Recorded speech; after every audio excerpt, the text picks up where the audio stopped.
Bonsoir, bienvenue à une nouvelle émission Le Micro du Soir. Aujourd'hui, j'ai le plaisir d'accueillir Sergiu Mișcoiu, professeur des universités en sciences politiques à la faculté d'études européennes de l'université Babeș-Bolyai de Cluj-Napoca, où il dirige le Centre de coopération internationale. Ses domaines de recherche sont le populisme, les politiques identitaires, la transition politique en Europe de l'Est et également en Afrique francophone. Ce soir, il va nous parler depuis Paris. Et nous avons décidé ensemble de nous intéresser à l'élection présidentielle française qui aura lieu les 10 et 24 avril prochains. Sergiu Mișcoiu, bonsoir. Bonsoir Laurent Couder. Merci d'être avec nous. Alors, la guerre en Ukraine, évidemment, a un effet sur cette campagne présidentielle française. C'est légitime, vu la situation, mais en quoi est-ce également quelque part problématique, selon vous ? C'est problématique dans la mesure où la guerre en Ukraine a brouillé un peu le jeu. La campagne présidentielle a été figée pour quelques jours. Au moins, puis cela a repris, mais comme on peut le constater dans d'autres pays, dont la Hongrie par exemple, qui a bientôt des élections aussi, les sortants, ceux qui sont au pouvoir, ceux qui montrent leur force, leur capacité de diriger les États, leur savoir dans les relations internationales, ont un avantage comparatif qui est imparable. Donc, il est impossible de remédier à cela. Bien sûr que l'idéal aurait été que le sortant ne se représente pas dans ce cas-là forcément, mais plus généralement. Et cela aurait quand même mis les candidats, tous les candidats, y compris ceux du pouvoir en place, au même niveau. Mais vu les conditions actuelles, il est bien évident que un président qui agit, qui est dans les négociations internationales, qui s'efforce d'arriver à la paix mondiale, qui négocie avec les leaders, a un avantage comparatif, aura de super-héros, n'est-ce pas, et bien sûr que les candidats d'opposition, et notamment les candidats qui ont été dans des relations plutôt cordiales avec la Russie. Mais il y en a parmi les candidats qui sont des soutiens du régime Poutine, ou au moins des vagues compagnons de route de ce système qui admirent la Russie, admirent la force de ce pays. Même s'ils sont rétractés un petit peu depuis. Oui, ils sont retractés depuis, mais tout le monde n'est pas sans savoir que ces gens-là sont quand même les adeptes d'un régime ou d'un système qui a eu finalement comme conséquence entraîné la guerre en Ukraine et l'invasion d'un pays par un autre pays. Et donc, bien sûr que la guerre en Ukraine a bouleversé donc le jeu de la campagne présidentielle, a occupé le terrain et a donné un avantage au président sortant, au moins pour la séquence actuelle de la présidentielle. Alors, vous êtes un spécialiste, comme je le disais dans l'introduction, notamment de l'extrême droite en France. Alors, est-ce que vous diriez qu'aujourd'hui, elle est divisée, cette extrême droite, entre d'un côté Marine Le Pen et Éric Zemmour, ou bien l'un des deux représente-t-il une sorte d'autres mouvements et non pas nécessairement un mouvement d'extrême droite? Et surtout, selon vous, cette division reflète-t-elle ce qui se passe au sein de la société française? Cette division, oui, c'est une réflexion de ce qui se passe, un reflet, pardon, de ce qui se passe dans la société française, et cela s'explique de la manière suivante. Nous avons maintenant un clivage, pour faire court, au sein de l'extrême droite, entre une extrême droite populiste qui est représentée par Marine Le Pen, Marine Le Pen a modernisé le Front National, elle a rebaptisé d'ailleurs en Rassemblement National, a dédiabolisé le parti. Marine Le Pen a féminisé aussi un peu le parti, a promu une génération de jeunes très peu enclins à soutenir, par exemple, ce que son père soutenait à l'époque, Jean-Marie Le Pen, des idées antisémites, des idées ultra-religieuses, conservatrices ou autres. Et elle a eu un discours social. Et d'ailleurs, c'est ce discours social qui a permis à Marine Le Pen de pêcher énormément de voix dans les zones minières ou mono-industrielles qui étaient en souffrance, notamment dans des gens qui étaient en condition de chômage, de précarité, du Nord notamment, et a rallié cet électorat à un électorat plus traditionnel du Front National, celui du Sud-Ouest, qui était un électorat un peu petites et moyennes entreprises, artisans, commerçants, assez conservateurs. Oui, son discours excusez-moi, je vous coupe, son discours est effectivement davantage basé aujourd'hui sur le pouvoir d'achat et moins des thèmes historiques à ce qui était auparavant le Front National. Absolument. Donc, elle rallie l'identité à la question du pouvoir d'achat, effectivement, à la question du futur de la nation, du niveau de vie, et c'est un vote de protestation, de contestation, ayant une base sociale très forte. Et bien sûr qu'elle a profité de cette manière d'une sorte d'amnésie du Parti communiste français, entre autres de la France insoumise qui n'a pas su frayer un chemin, par exemple, dans les milieux très ouvriers, comme c'était avant la tradition de la gauche radicale. Et voilà donc cette Marine Le Pen qui modernise et qui fait un très bon score en 2017. Elle arrive au deuxième tour de la présidentielle, puis elle se consolide jusqu'en 2019, début 2020, mais qui ne fait pas une figure très bonne durant la pandémie. Le début de la pandémie clive son électorat. D'ailleurs, son électorat était mi-anti-vaccin, considérant que la pandémie est une invention des élites, une sorte de complotisme généralisé qui hantait une partie de son électorat, et l'autre partie qui était plutôt l'électorat jeune, en phase avec les autres couches électorales françaises, et qui voulait bien sûr se vacciner rapidement pour que la pandémie disparaisse. Comme elle n'a pas su bien gérer cette donne, on a eu sur son flanc droit la constitution d'un courant fort, qui puisait ses racines dans l'ultra-conservatisme, dans le royalisme, aussi long que ça, dans les différentes franges de la société aristocratique, petite bourgeoise, petite paysanne, dans l'extrême droite un peu classique, qui aimait énormément Jean-Marie Le Pen, mais qui n'avait pas pu supporter Marine Le Pen, et autour de ce noyau dur, s'est créé un courant qui a identifié plus ou moins Éric Zemmour comme étant le porte-étendard de cette vision très différente par rapport à la vision de Marine Le Pen. Très différente au sens où, oui, c'est un discours civilisationnel, c'est un discours très classique, orienté autour des valeurs nationales européennes. C'est un discours aussi assez machiste. Il s'adresse beaucoup plus aux hommes qu'aux femmes, et c'est un discours qui est, disons, en phase avec une société qui accuse la décadence, y compris la décadence morale. Donc c'est un discours plus culturel que le discours de Marine Le Pen.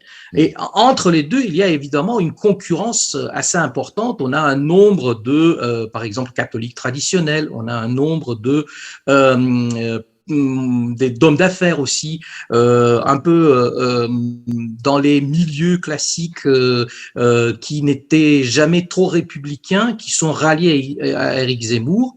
Et on avait l'impression, il y a quelques semaines, un mois plus ou moins, qu'Éric Zemmour allait écraser Marine Le Pen, c'est-à-dire qu'entre les deux, il y avait un avantage comparatif pour Zemmour qui allait de 3 à 5 points même, et on voyait Marine Le Pen très bas.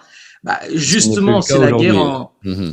c'est la guerre en Ukraine qui a bouleversé une fois de plus la donne, et le fait que, le candidat Éric Zemmour n'est pas le journaliste Éric Zemmour, toutes ses qualités en tant que journaliste, en tant que pamphlétaire, en tant qu'essayiste ont été insuffisantes pour le promouvoir en tant que candidat présidentiable, et il a perdu des points, Vous mais pensez que aussi c'est à cause la Russie. pardon, excusez-moi, oui, le contexte ukrainien, c'est à cause de ça qu'il a baissé. Je lisais dans les derniers sondages qu'il était à 11% à peu près, alors que Marine Le Pen est à environ 16 ou 18, je ne sais plus. Mais vous pensez que c'est ce contexte-là qui a véritablement porté préjudice à Éric Zemmour? Donc, le phénomène était enclenché un peu plus tôt. Comme je le disais, c'est à cause du profil du candidat qui ne correspondait pas vraiment. C'est une question d'expérience aussi. On a vu Marine Le Pen aussi, avant de faire la grande politique, elle était moins capable d'être candidate. Elle a fait un peu l'école de candidature en 2012 quand il a candidaté la première fois. Et donc, bien sûr que d'ici 5 ans, Zemmour, s'il reste, mais je ne crois pas que ça va se produire, mais bon, s'il reste candidat, il sera beaucoup plus performant. Mais dans la séquence juste avant la guerre en Ukraine, il avait déjà commencé à perdre des points parce qu'il se radicalisait. Il avait des allers-retours entre des poussées de radicalisme et puis des moments, je sais pas, de tendresse un peu pénible qui n'était pas du tout censé incarner, que ce candidat n'était pas du tout censé incarner. Et évidemment, au moment où la guerre en Ukraine a commencé, le candidat et les candidats qui ont été les plus favorables à Poutine avant, qui avaient fait des louanges par rapport au régime de Poutine, qui considéraient que la Russie défendait la civilisation européenne, donc ceux qui s'étaient exprimés d'une manière explicite ou implicite comme étant favorable au régime de Poutine, bah, naturellement, ils ont le plus pâti dans cette histoire. Et comme Zemmour était beaucoup plus poutiniste que Marine Le Pen, entre les deux, le renversement, et sur surprise, il continuera d'aller dans ce sens, c'est produit. Et donc, depuis, Éric Zemmour ne fait que reculer de ses 16% en novembre, décembre, à 10-11% aujourd'hui, et peut-être encore plus bas d'ici quelques semaines. J'écoutais ce matin que 4 Français sur 10 ne savaient toujours pas pour qui ils allaient voter. Alors, je ne sais pas si c'était pour le premier tour uniquement ou pour les deux tours. Qu'est-ce que cela vous inspire pour reprendre des sondages qui sont évidemment à prendre avec prudence. Il y a une poussée de Jean-Luc Mélenchon. Comment vous l'expliquez, cette montée en puissance, si on peut appeler ça comme ça, du candidat Mélenchon?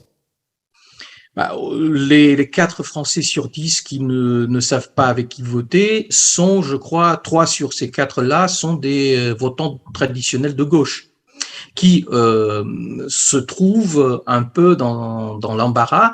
Sur la gauche, il y a énormément de candidats. Il y a la candidate du parti socialiste qui était crédité quand même avec 7-8% des voix au début, Anne Hidalgo, la maire de Paris, et qui se trouve là, c'est historique, à 2% dans les sondages. Comment vous l'expliquez? Comment ça se fait que Anne Hidalgo n'ait pas réussi à percer? Elle incarne quand même la capitale, elle est maire de Paris, et ses visions sont, disons, très en phase avec des visions qui étaient peut-être intéressantes pour une bonne partie de la gauche, celles qui stimulent le rassemblement des minorités et les différentes demandes des groupes minoritaires il y a 10 ans, mais aujourd'hui, toute cette étape-là est dépassée. Donc, je crois qu'historiquement, elle aurait pu faire une bonne candidate peut-être il y a 5 ans, certainement, je dirais même il y a 10 ans, mais là, elle incarne un courant qui n'est plus considéré comme étant suffisant pour donner un message de rassemblement et notamment de force politique aux Français. Et qui plus est, il est bien évident que le Parti socialiste a été siphonné par la République en marche, par le parti d'Emmanuel Macron. Une très grande partie des électeurs et notamment des influenceurs, disons, des votes de gauche ont migré soit vers Macron, soit vers Mélenchon. Et donc, Anne Hidalgo se trouve dans une situation vraiment de précarité. Elle est concurrencée par le candidat du Parti communiste qui, lui, fait une sorte de tentative de retour en force de ce parti qui, lors des dernières présidentielles, n'a pas été présent. Il avait soutenu Mélenchon et maintenant il revient avec une assise sociale un peu ouvrière, un peu classique, avec un discours qui, bon, pourra faire peut-être 3-4%, mais pas davantage. Excusez-moi. Rappelez-nous le nom du leader du Parti communiste. Excusez-moi, depuis Bucarest, j'ai parfois quelques oublis, n'étant plus un journaliste en France. Donc ce leader, rappelez-nous le nom du leader du Parti communiste aujourd'hui. Fabien Roussel. Voilà, Fabien Roussel, voilà. Voilà, c'est un personnage d'ailleurs politiquement intéressant avec une capacité de dialoguer avec les citoyens qui est tout à fait remarquable. Donc, par des temps normaux, disons, serait été un candidat intéressant. Mais donc, on a un candidat du Parti communiste, on a une candidate du Parti socialiste qui peine à remonter dans les sondages. On a un candidat écologiste qui est, disons, qui essaye de valoriser le plus possible les scores très bons obtenus par les écologistes lors des élections régionales, lors des élections municipales. Yannick Jadot, mais qui est lui aussi autour de 5%. Et dans tout ce corps-là, et puis il y a deux candidats de trotskistes, lambertistes, donc des mouvances très marquées extrême gauche, nées dans les années 60-70, qui sont aussi Nathalie Arthaud et Philippe Poutou, qui se bousculent aussi sur le côté un peu gauche radicale. Et donc, ayant tellement de candidats sur la gauche et l'extrême gauche, la gauche radicale, il y a certainement chez les électeurs de gauche un état de désorientation. Alors le vote utile pour eux serait, et c'est en train de se confirmer ou reconfirmer, Jean-Luc Mélenchon. Le problème de Jean-Luc Mélenchon, c'est que maintenant, il a quand même beaucoup de concurrents, donc il doit ramasser des voix, mais il ne peut pas faire le plein de voix. Il a réussi quand même à avoir un très bon score, 19% en 2017, donc il était vraiment le candidat d'une grande partie, non pas seulement de la gauche radicale, mais de la gauche tout court. Il ne pourra vraisemblablement pas rééditer cette performance puisqu'il est concurrencé par beaucoup plus de candidats sur sa gauche, mais on peut très bien comprendre pourquoi un électeur de gauche un peu remonté contre cette mésentente des élites de la gauche française se reporte naturellement sur le candidat qui est quand même plus de chances, peut-être non pas d'être au second tour, mais qui ait plus de chances de se situer à un score décent et peser peut-être pour le deuxième tour. Précisément, le second tour, vous voyez qui pour le second tour? Si la configuration actuelle se reproduit, et il y a de fortes chances en ce sens, je dirais que, bien sûr, Emmanuel Macron, qui est à 28-30% en tête, et probablement Marine Le Pen, qui est à 17%. Donc, elle a un score un peu plus élevé que Valérie Pécresse et qu'Éric Zemmour, mais c'est encore très ouvert. Hein. Le report des voix pour le second tour pourrait éventuellement peut-être, enfin non, peut-être que Marine Le Pen pourrait aussi avoir les voix de Valérie Pécresse. Enfin, il y a toutes les possibilités possibles. Le report des voix est difficile à prévoir aujourd'hui. Le report de voix est très difficile à prévoir. Par contre, c'est pour la première fois que le candidat Macron, le candidat centriste Macron, sera confronté quand même à une candidate, probablement Marine Le Pen, ou un candidat, mais c'est plutôt probablement Marine Le Pen, qui aura beaucoup de réserves de voix. Parce que les électeurs d'Éric Zemmour ne vont jamais voter pour Macron et ils voteront, même si elles ne sont pas très enthousiastes avec Marine Le Pen en masse. Certains électeurs de Mélenchon, peut-être 40% ou la moitié, voteront Marine Le Pen au second tour et très peu d'entre eux voteront pour Macron. Et sur l'électorat de Pécresse, là, c'est assez intéressant. On a une frange un peu plus modérée qui probablement ira avec Macron, mais on n'arrive pas vraiment à la peser en ce moment. Mais il y a quand même une droite assez classique parmi les votants de Valérie Pécresse, qui a toutes les chances de se reporter sur Marine Le Pen.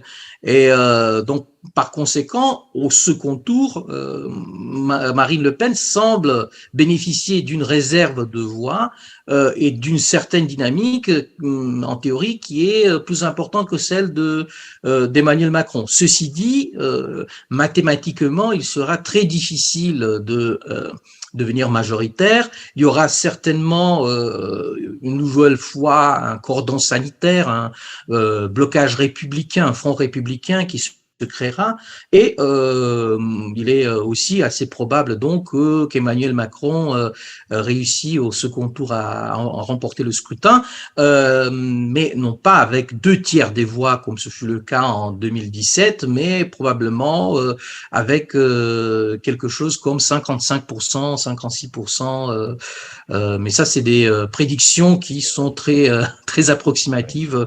On est encore très loin du second tour de la présidentielle. Alors, en opposition à ma première question, quand je disais que le contexte de la guerre en Ukraine avait eu un impact pas nécessairement positif sur la campagne, ou positif pour le président en exercice, diriez-vous que d'un autre côté, cette situation internationale a obligé les candidats,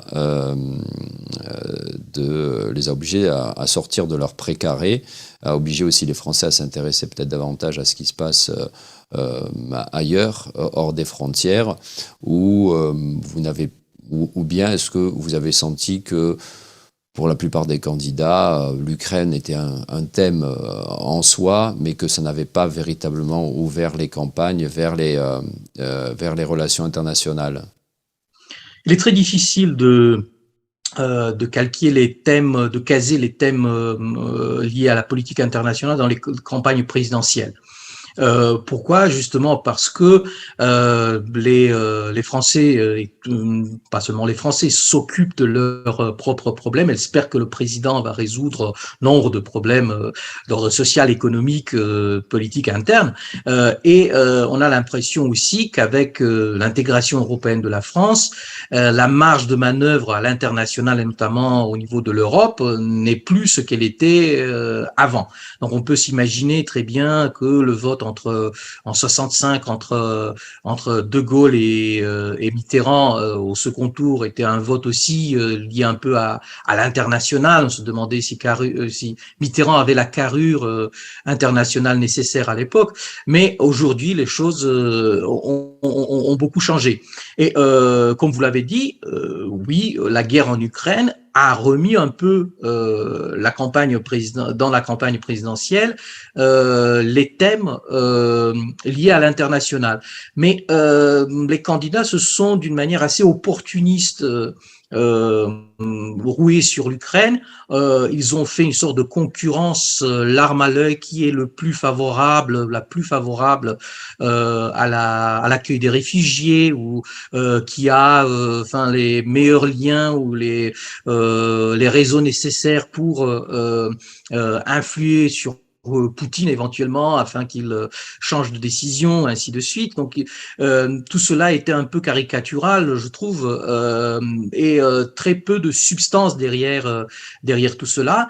Et là encore, c'est le grand avantage d'Emmanuel Macron qui, lui, en tant que président, la France a la présidence en exercice du Conseil de l'Union européenne, lui, en tant que président sortant, il est très capable aussi de jouer le jeu à l'international.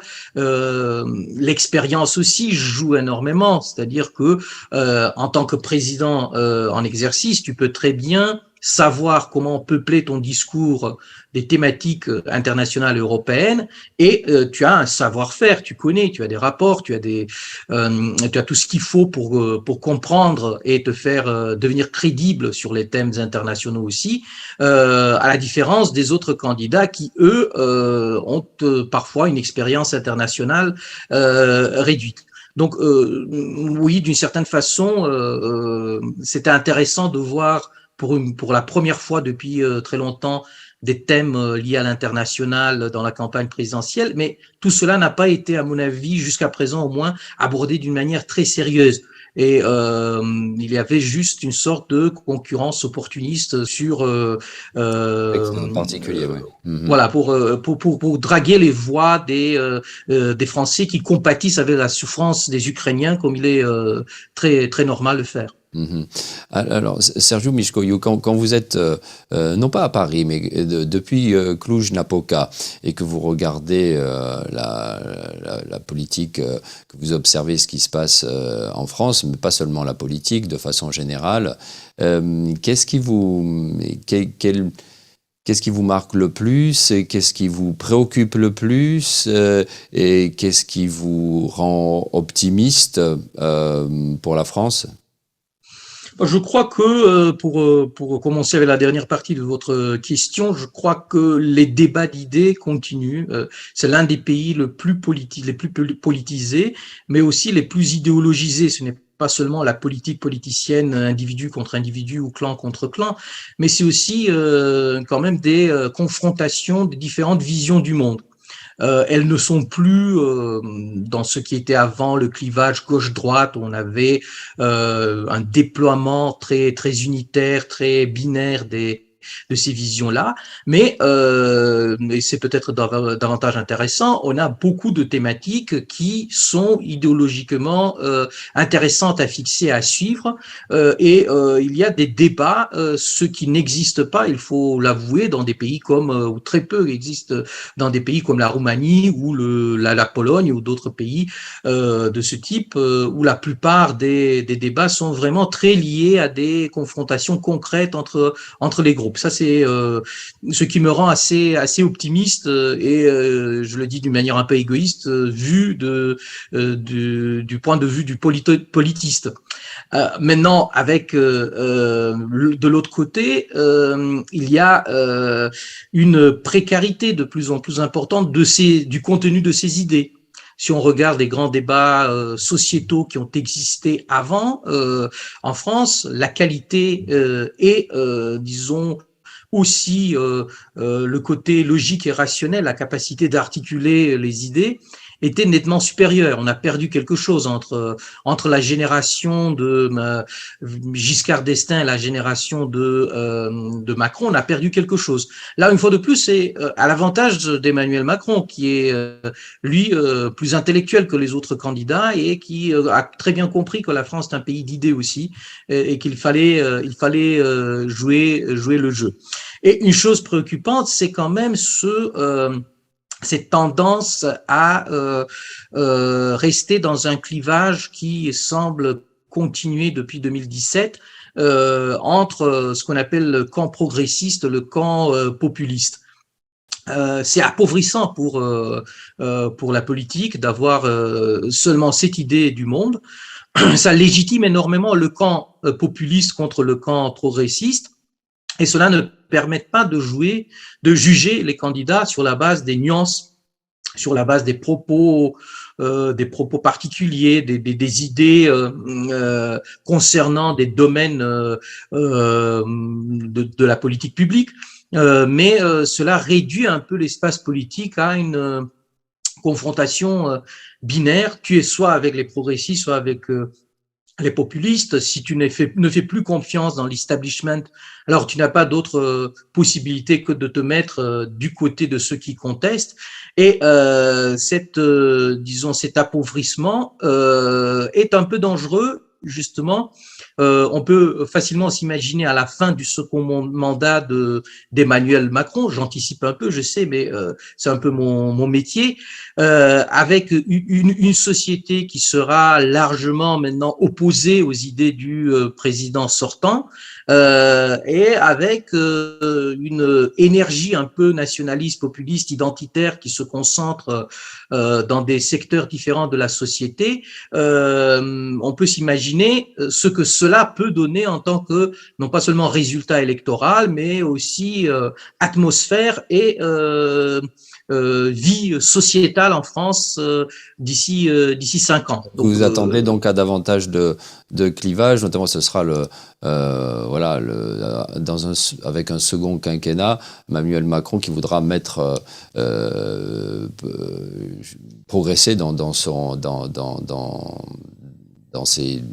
ce qu'il a proposé à la France, et donc mettre en œuvre tout ce qu'il a dit. Ça risque de mener à des clivages selon vous, ou peut-être qu'il va davantage prendre en compte d'autres opinions? Il aura beau prendre en compte d'autres opinions, mais ce qu'il a promis durant le premier quinquennat n'a été réalisé qu'en partie. Certes, on a eu la crise Covid, on a eu d'autres crises, d'autres confrontations. Donc ça, pour le bilan actuel, il y a beaucoup de choses à refaire au second mandat, ou à faire pour la première fois au second mandat, durant le second mandat, parce que durant le premier, il n'a pas pu les mettre en place. Et il faut s'imaginer aussi qu'il n'aura plus la même majorité parlementaire. Les élections parlementaires sont très importantes. D'ailleurs, d'une certaine façon, elles sont plus importantes que les élections présidentielles. Pour les parlementaires, même si Macron gagne au second tour, on peut se demander qui votera La République En Marche. Et est-ce qu'il pourra refaire l'exploit de 2017 ? C'est totalement exclu, donc il sera obligé quand même à avoir une coalition un peu hétéroclite derrière lui s'il voudra avoir un contrôle sur le gouvernement. Et on peut s'imaginer aussi que cette coalition, pour la première fois peut-être dans la Ve République, pourra se défaire durant son quinquennat. Donc pour la première fois, on aura une contestation au sein du Parlement contre un pouvoir présidentiel, comme jadis durant les cohabitations. Dans ces conditions-là, bien sûr qu'on peut imaginer un président un peu isolé qui essaye quand même d'imposer ses visions, et il est considéré comme étant un peu trop dur, trop autoritaire dans cette manière de procéder, et une société où les contestations s'accumulent. Voilà, il serait intéressant de voir qui pourra incarner, ou quelles forces pourront incarner ces contestations. De mon expérience, sont de plus en plus les forces radicales, parfois même des forces extrémistes, qui sont les plus à même de représenter le mécontentement populaire qui est en train de s'approfondir. Écoutez, Sergiu Mișcoiu, je vous remercie. Je vous propose de reparler de tout ça après cette élection présidentielle. Ce sera très intéressant. Merci d'avoir accepté notre invitation. C'est moi qui vous remercie de m'avoir invité et je serai très heureux de revenir pour en reparler. Avec plaisir. Il y a d'autres thèmes, comme je le disais dans l'introduction, que nous pourrons aborder. Chers auditeurs, comme d'habitude, je vous dis à la semaine prochaine, vendredi 19h15. Cette émission, vous pouvez la retrouver sur la page Facebook de RFI Roumanie dès demain et sur le site rfi.ro à partir de la semaine prochaine. Merci beaucoup. Week-end Placout.